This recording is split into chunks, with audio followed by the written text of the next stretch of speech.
Hey, j'espère que vous allez bien. Aujourd'hui je vous retrouve dans une nouvelle vidéo. Ça me fait super bizarre parce que j'ai retiré tout l'arrière-plan hier. Je voulais voir ce que ça donnait en fait sans avoir rien du tout derrière. Là maintenant je trouve que ça fait vide. Mais écoutez, on va voir. Ça va pas rester vide longtemps je pense. Mais voilà, si jamais vous voyez un truc un peu différent c'est ça. Aujourd'hui du coup je vous retrouve dans une nouvelle vidéo et en fait on va venir tester ensemble la palette. C'est quoi la référence? Mais en tout cas c'est la deuxième palette comme ça.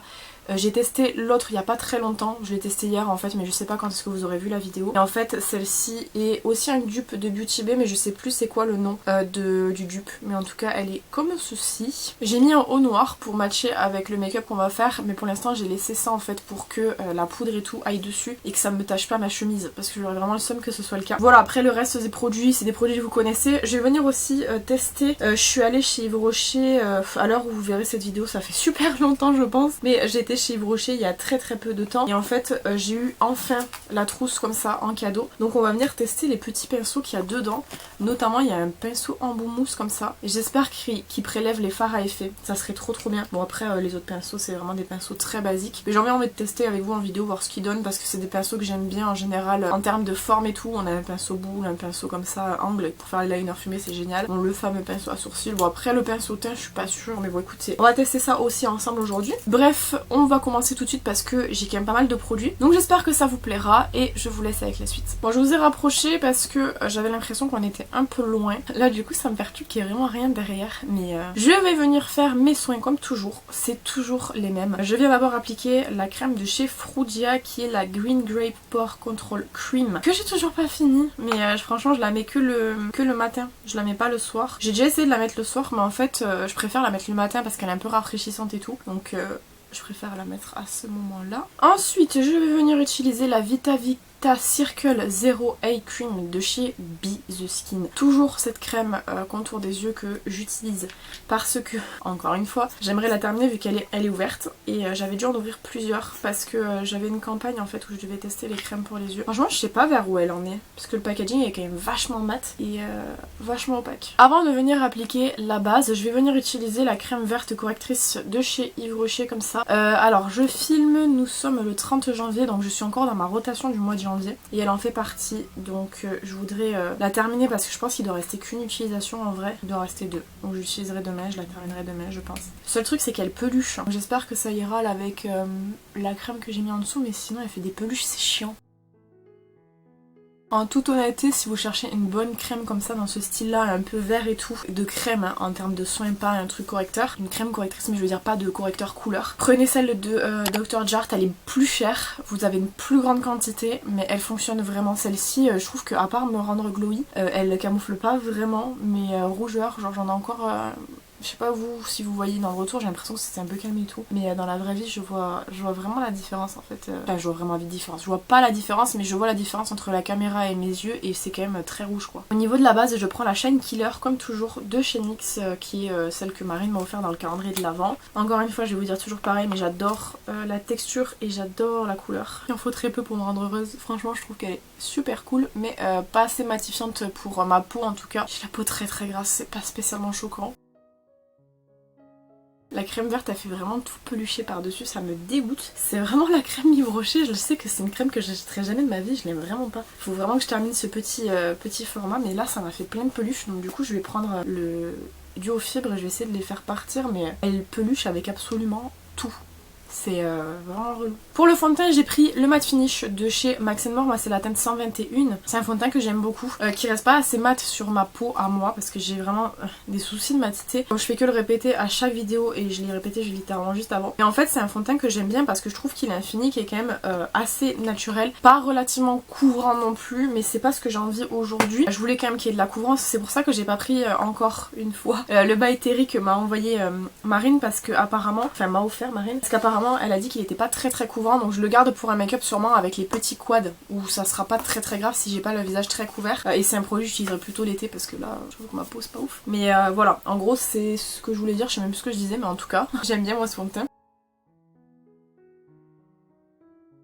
Voilà le rendu qu'il a sur la peau, j'adore, c'est très joli et en fait comme c'est vraiment un fond de teint qui n'est pas trop couvrant. Il l'est quand même, hein, vous voyez la différence entre les deux. Là typiquement mes rougeurs on les voit plus. Mais je trouve que comme il est pas trop couvrant, en fait il a pas cet effet masque un petit peu dérangeant qu'on peut avoir avec certains fonds de teint quand on les met et que vraiment ils sont très matifiants, très lourds quoi. Là il a vraiment l'effet en fait pas assez matifiant mais très léger. J'ai l'impression de pas avoir de fond de teint en fait au final. J'en ai mis trop évidemment comme toujours mais ça j'ai l'habitude. Pour l'anti-cerne c'est toujours le même, c'est le Infallible More Than Concealer de chez L'Oréal en teinte 324 avoine. J'aurais pu prendre celui qui était en rotation make-up mais il est pas assez couvrant je trouve. Donc je le garde pour quand je me maquille moi de mon côté, c'est pas très grasse, c'est pas très couvrant. Mais disons qu'en vidéo je préfère avoir un teint très bien couvert, surtout qu'en plus je suis en train de faire un TikTok en même temps donc j'aimerais bien avoir un beau teint quand même parce que si je fais des make-up cool mais que j'ai un teint pas ouf, ça clash un peu. Il est vraiment génial là cet anti-cerne, franchement si jamais vous voulez acheter un anti-cerne un peu plus cher à l'achat que d'autres que vous pourrez acheter d'autres marques, putain par contre ça me gratte l'eczéma. Oh my god. Et plus cher à l'achat que d'autres que vous pourrez acheter, mais il dure beaucoup plus longtemps. Enfin moi je sais qu'il me dure quasiment entre 6 mois et 1 an, ça dépend vraiment de l'utilisation que j'en fais, mais je l'utilise tout le temps, genre dans mes tutoriels vous voyez j'utilise que celui-ci. C'est vraiment hyper rentable en termes de quantité. Mais après c'est sûr que c'est pas un anti-cerne essence qui coûte 2-3 euros, il va coûter une dizaine d'euros, 12 même je crois, donc il est un peu plus cher mais moi je trouve qu'il vaut largement le détour cet anti-cerne là. Ensuite du coup je vais venir tout poudrer avec la poudre Set It Up FX Finishing Powder de chez W7 qui est une poudre que j'aime trop, franchement je vous le dis tout le temps. Fonctionne très bien sur ma peau, pas assez matifiante évidemment sur le long terme mais beaucoup plus matifiante que beaucoup d'autres poudres que j'ai pu tester. Elle est un petit peu comme j'utilise ma houppette dedans, elle est un petit peu collée. Donc je la décolle un petit peu. Je vais venir retapoter mes petites ridules pour pas les fixer et je vais venir poudrer. Bon, évidemment j'ai mis beaucoup de poudre et je vais venir utiliser, vous savez quoi, le pinceau de chez Yves Rocher pour voir s'il est assez fluffy pour balayer le visage. Bah écoutez, ça fonctionne pour balayer, ça fonctionne même très bien. D'habitude j'utilise moi un pinceau qui est un peu plus conséquent. Mais ça du coup pour partir, parce que bon la trousse, je voulais pas montrer, attendez je vais un petit peu débarrasser pour vous montrer comment elle se présente, ce sera plus sympa pour vous de voir je pense. En gros la trousse elle se présente comme ça, vous ouvrez. Et je trouve ça super pratique, donc c'est vrai que le petit pinceau pour partir en week-end, il sera pratique. Parce qu'il balaye très bien, donc au moins j'ai pas besoin de prendre de gros pinceaux quoi. Vous voyez que je m'en sers que pour balayer et pour estomper, je vais m'en servir aussi tout à l'heure pour estomper pour voir ce qu'il donne. Ensuite au niveau du contour, je prends toujours le Fake Up Contour Free Colors de chez McQueen. J'aime trop faire l'accent anglais parce que je sais que j'ai un accent anglais horrible, d'autant que j'habite dans le sud, alors du coup déjà l'accent français avec l'accent du sud c'était fou. Alors l'accent anglais c'est terrible. Mon œil est en train de devenir rouge parce que j'ai mis un truc dedans. Il est très joli ce contour, je vous le dis tout le temps. Je vais balayer avec le petit pinceau pour voir si ça estompe bien. Écoutez, il est pas mal hein, ce petit pinceau, il estompe très bien je trouve. On continue avec le blush. Le blush, j'ai pris le Flower Power de chez Colourpop en collaboration avec Animal Crossing. Je l'ai pris aussi dans une vidéo récemment, je crois que vous l'aurez pas vu. C'est une vidéo à thème qui arrive là pour le mois de février et je le trouve toujours aussi joli, franchement ce blush est magnifique. C'est d'ailleurs une des collaborations je trouve qui est le plus réussi de Colourpop. Cette collaboration avec Animal Crossing. Juste j'aurais voulu à l'époque qu'ils fassent des palettes 9 fards. Ça aurait coûté beaucoup plus cher aussi donc d'une façon c'est mieux. Mais sinon c'est une collaboration qui est vraiment trop bien réussie. Ça fait des années que je l'ai, j'ai même pas enlevé le film protecteur, d'accord, ok. J'en mets toujours énormément et je viens dégrader pour que ça soit un peu plus fondu, mais moi vous savez que j'utilise beaucoup de blush. J'adore ça quand ça se voit le blush, donc je suis pas forcément hyper bon exemple vis-à-vis du blush, quand bien même vous faites ce que vous voulez. Moi j'adore le blush, j'aime bien quand il se voit beaucoup. Pour l'highlighter, je ne voyais pas d'autre highlighter à utiliser pour un make-up un peu dans ces teintes là, violine et tout, que le Parisian Light de Becca et Sananas qu'elle avait fait il y a quelques années, maintenant je ne sais plus combien de temps ça fait. Un highlighter que j'aime beaucoup, c'est en fait un highlighter rose avec des reflets un petit peu dorés et tout. À l'époque quand c'est sorti c'était très original, après honnêtement aujourd'hui il y a énormément de dupes de cet highlighter qui existent même s'il n'existe plus, qui sont tout aussi bien et beaucoup moins chers parce que à l'époque quand je l'avais acheté je me rappelle, c'était un cadeau de moi à moi, c'était très cher, c'était 38 € je crois. Et franchement j'avais payé très cher mais je le trouvais génial. Et ça serait aujourd'hui, honnêtement, je vous le dis, peut-être que je l'aurais pas utilisé parce qu'il y avait la tour Eiffel qui était gravée dessus, c'était magnifique. À l'époque je m'en foutais, hein, honnêtement. J'ai acheté pour utiliser et c'est vrai qu'aujourd'hui en tant que collectionneuse ça me fait un peu de la peine de le voir. C'est quand vous utilisez des produits, ça enlève le dessus, c'est normal. Et je pousse tout parce qu'on va mettre le petit coup de spray fixateur et j'ai pris comme toujours le Matte Fresh Setting Spray de chez Shiglam qui est un spray matifiant qui est très très bien, qui est vraiment très très cool. Faut le secouer parce qu'il y a une petite bille dedans et il est vraiment super ce spray, franchement, pour le prix qu'il coûte, je crois qu'il coûte 5 € il me semble, je le trouve vraiment très très bien. Bon il est pas matifiant sur toute la journée, vous connaissez le blabla, ma peau, tout ça, mais moi en tout cas, pour l'effet qu'il fait dès qu'on l'applique sur le visage, j'en suis très contente. Voilà, je vous ai zoomé pour que vous voyez mieux, tout simplement. Alors j'aurais voulu mettre du repulpant pour les lèvres juste parce qu'il faut que je l'utilise, vous savez. Le problème c'est que je suis en train de manger en même temps, donc du coup ça fait que je peux pas en mettre, sinon ça servira à rien de toute façon, donc on va pas en mettre. On va donc venir s'attaquer aux sourcils. Alors déjà je vais venir prendre la petite brosse là de chez Yves Rocher comme je vous disais pour voir ce qu'elle donne. C'est pas mes brosses préférées, en général moi je préfère les goupillons, c'est une comme ça donc je vais l'utiliser. C'est un peu un basique, en vrai il fonctionne bien, mais disons que je trouve personnellement que ce genre de goupillon c'est toujours trop, ça fait super mal par rapport aux goupillons là c'est vraiment hyper rêche. Et je vais utiliser pour mes sourcils du coup le crayon à sourcils de chez Max More. Il n'y a pas de référence vis-à-vis du crayon, je peux juste vous dire que c'est la teinte Medium Brown et que c'est un petit crayon rétractable comme ça qui est juste super bien.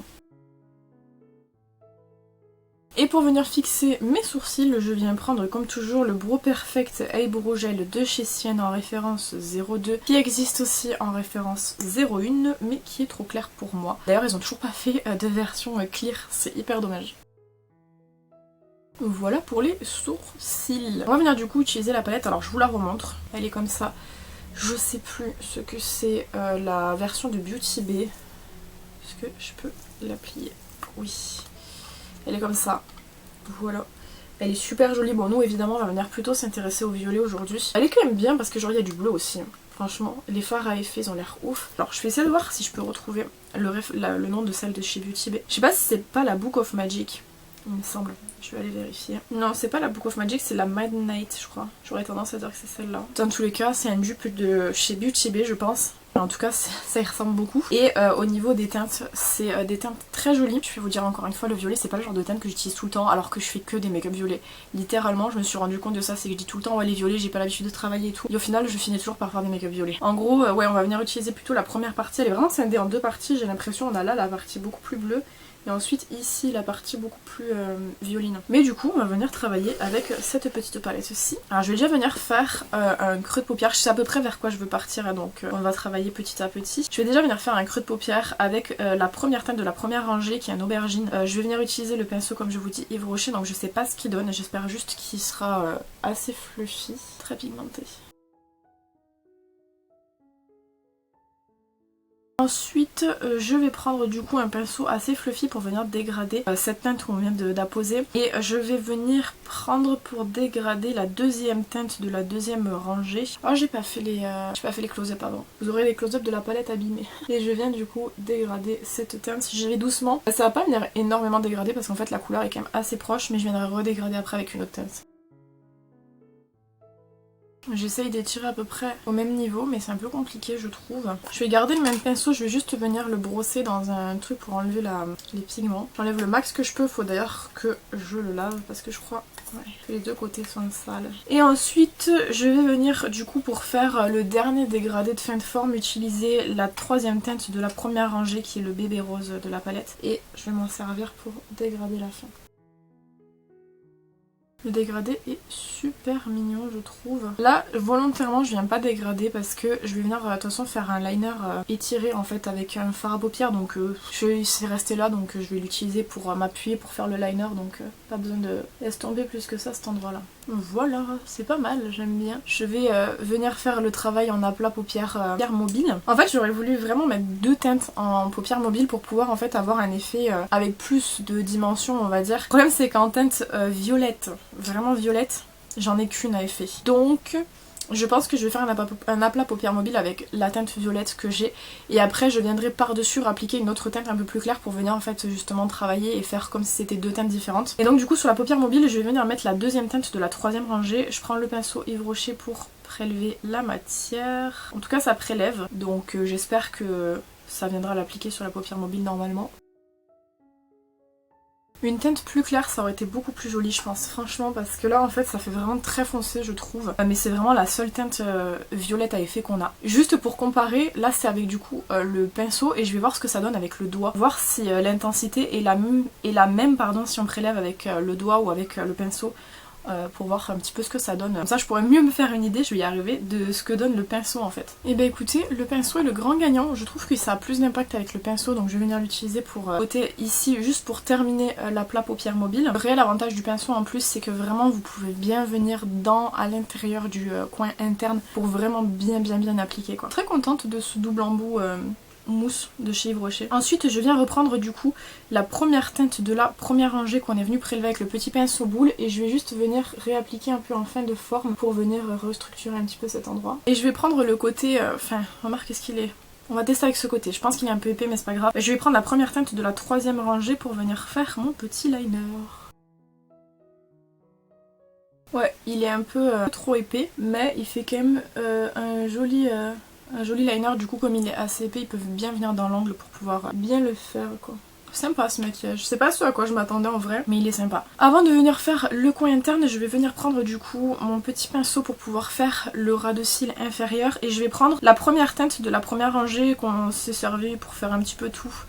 Et je vais venir faire en fait l'effet là que je fais tout le temps ces derniers temps que j'aime trop. Je vais pas venir jusqu'à l'intérieur, je vais vraiment m'arrêter ici. Et je vais prendre un pinceau fluffy mais assez fin si je peux, du style celui-ci, avec la teinte un peu fuchsia, donc la deuxième teinte de la deuxième rangée. Je vais y aller très doucement et en fait l'idée ça va être de dégrader le titré qu'on vient de faire. Uniquement vers le bas le dégradé, on ne touche pas en fait à la zone qu'il y a entre les deux, qui nous sert en fait un petit peu de zone clean quoi. Je prends du coup mon pinceau avec ma première teinte de ma première rangée pour venir juste retracer et redéfinir le trait.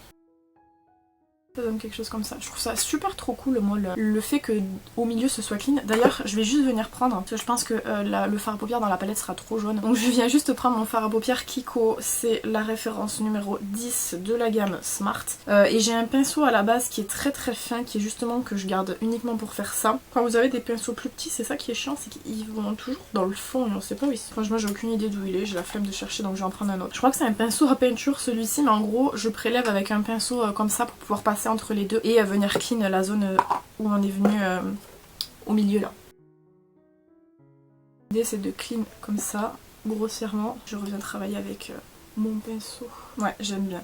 Je vais faire pareil de l'autre côté. D'ailleurs je vais couper le temps que je fais pareil de l'autre côté pour pas user ma batterie. Si je suis remise au même endroit j'espère. Et du coup je viens reprendre mon pinceau du coup pour lequel, que j'ai utilisé pour faire là. Je vais faire la bascule en coin interne. Je trouve que c'est pas assez foncé la bascule donc je vais venir prendre la première teinte de la troisième rangée qui est l'aubergine foncée dont on s'est servi pour faire le liner. Et je viens par-dessus. J'aime bien, franchement ça rend super bien, j'adore. Bon pour la palette c'est bon, je suis contente parce qu'on a pu utiliser les violets mais j'ai vraiment hâte de tester toutes les bleus là, il y en a énormément, ça va être trop beau. Alors pour l'intérieur de la muqueuse à la base j'avais pris voilà, des crayons colorés. Le truc c'est que comme la fin là est couleur chair, je pense que c'est mieux de mettre une couleur chair. Donc je vais venir mettre le eyeliner de chez Mio. Au niveau de la référence j'en ai pas mais en tout cas c'est celui qui est couleur crème et c'est celui que je vais mettre, je vais voir si ça donne bien, j'espère. Normalement c'est censé bien rendre quand même. Ouais ça rend bien, ça va. Ensuite du coup on va passer au mascara. J'ai pris le Kush Mascara de chez Milk. Comme je vous ai dit du coup dans la vidéo juste avant, c'est le seul mascara vraiment effet waouh qui me reste. Je peux pas mettre de faux cils, j'ai pas encore reçu mes faux cils donc du coup on va se contenter de ça. On peut juste faire un travail de mascara pour les cils malheureusement. J'aurais des faux cils, j'aurais fait des faux cils, ça aurait été tellement plus joli. C'est pas grave, on va faire avec le Kush Mascara de chez Milk.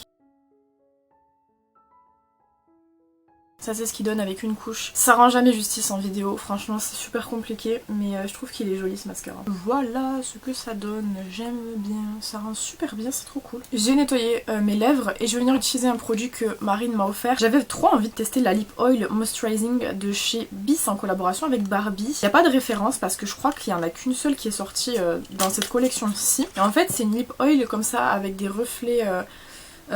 c'est des reflets roses, violets, mais là quand je les mets devant la ring light ça me fait bleu. Mais en tout cas j'avais trop envie de tester et j'avais pas envie de mettre un truc trop chargé sur les lèvres en sachant que c'est déjà hyper chargé sur les yeux. Donc c'est ce qu'on va venir utiliser, c'est une petite huile en roll-on comme ça.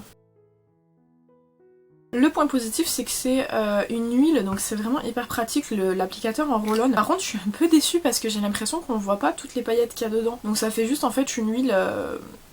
huilé pour les lèvres, il n'y a pas de teinte. Un peu dommage, genre grave qui fait que toutes les paillettes là qui sont à l'intérieur se voient parce que franchement, trop joli. Voilà donc le rendu du maquillage une fois terminé. Je trouve le rendu vraiment très joli. Je vais synthétiser de ouf sur la palette. Encore une fois déjà juste merci Marine de m'avoir acheté cette palette-ci et de me l'avoir offert parce que j'aime beaucoup l'harmonie. Malgré le fait que je dis tout le temps j'aime pas le violet, genre je me maquille jamais en violet et tout, je finis toujours comme je vous dis par me maquiller en violet. Le make-up est trop beau, les fards à effet sont incroyables, les mats sont très bien pigmentés, se travaille très bien. Alors oui effectivement comme c'est du petit budget, c'est pas des pigments je crois, il me semble pas que ce soit des pigments pressés, je crois vraiment que c'est des fards à paupières, eyeshadow, ouais, donc c'est vraiment des fards à paupières et pas des pigments pressés, ce qui fait que par rapport à d'autres marques, notamment par exemple Beauty Bay, je crois que c'est des pigments pressés, vous allez devoir venir travailler à plusieurs reprises du coup les fards à paupières sur vos paupières pour que ça marque vraiment très bien. Mais l'avantage aussi c'est que pour les personnes qui n'ont pas l'habitude de se maquiller, qui débutent ou même qui ont envie d'avoir des maquillages qui sont très rapides, très faciles, les fards à paupières seront beaucoup plus faciles à travailler pour ces gens-là. Pigments pressés c'est beaucoup plus compliqué à travailler, c'est des textures qui sont vraiment très pigmentent très rapidement. Par conséquent si vous savez pas trop où vous allez et tout, c'est pas ce que je vous conseille les pigments pressés.